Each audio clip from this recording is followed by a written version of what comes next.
एक जंगल में एक लोमड़ी रहती थी। एक दिन वो भूखी प्यासी भोजन की तलाश में जंगल में भटक रही थी।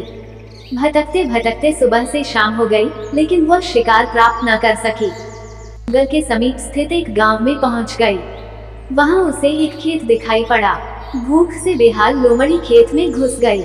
वहां एक ऊंचे पेड़ पर अंगूर की बेल लिपटी हुई थी, जिसमें रसीले अंगूर के गुच्छे लगे हुए थे। अंगूर देखते ही लोमड़ी के मुंह से लार टपकने लगी। वो उन रस भरे अंगूरों को खाकर तृप्त हो जाना चाहती थी। उसने अंगूर के एक गुच्छे पर अपनी दृष्टि जमाई और जोर से उछली। ऊंची डाली पर लिपटी अंगूर की बेल पर लटका अंगूर का गुच्छा उसकी पहुंच के बाहर था। उसका प्रयास व्यर्थ रहा। उसने सोचा, क्यों न एक प्रयास और किया जाए। इस बार वह थोड़ा और जोर लगाकर उछली, लेकिन इस बार भी अंगूर तक पहुंचने में नाकाम रही। कुछ देर तक वह उछल कर अंगूर तक पहुंचने का प्रयास करती रही, लेकिन दिन भर की जंगल में भटकी थकी हुई भूखी प्यासी लोमड़ी आखिर कितना प्रयास करती। वो थककर पेड़ के नीचे बैठ गई और ललचाई नजरों से अंगूर को देखने लगी।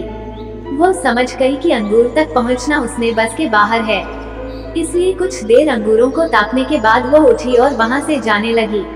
वो अंगूर खाने का विचार त्याग चुकी थी। पास ही एक पेड़ पर बैठा बंदर उसे बहुत देर से देख रहा था। उसे जाते हुए देख वह खुद को रोक नहीं पाया और पूछ बैठा, क्या हुआ लोमड़ी बहन, वापस क्यों जा रही हो? अंगूर नहीं खाओगी? लोमड़ी रुकी और बंदर को देखकर फीकी मुस्कान से साथ बोली, नहीं बंदर भाई, मैं ऐसे अंगूर नहीं खाती, ये तो खट्टे हैं। जब हम किसी चीज को प्राप्त नहीं कर पाते, तो अपनी कमजोरियां को छुपाने या अपने प्रयासों की कमी को नजरअंदाज करने अक्सर उस चीज में ही कमियां निकालने लग जाते हैं, जबकि आवश्यकता है अपनी कमजोरियों को पहचान कर उसे दूर करने की, सूझबूझ से काम लेने की और सफल होने तक अनवरत प्रयत्न करते रहने की। दूसरों पर दोष मढ़ने से जीवन में कुछ हासिल नहीं होता। हासिल होता है कड़े परिश्रम और प्रयासों से।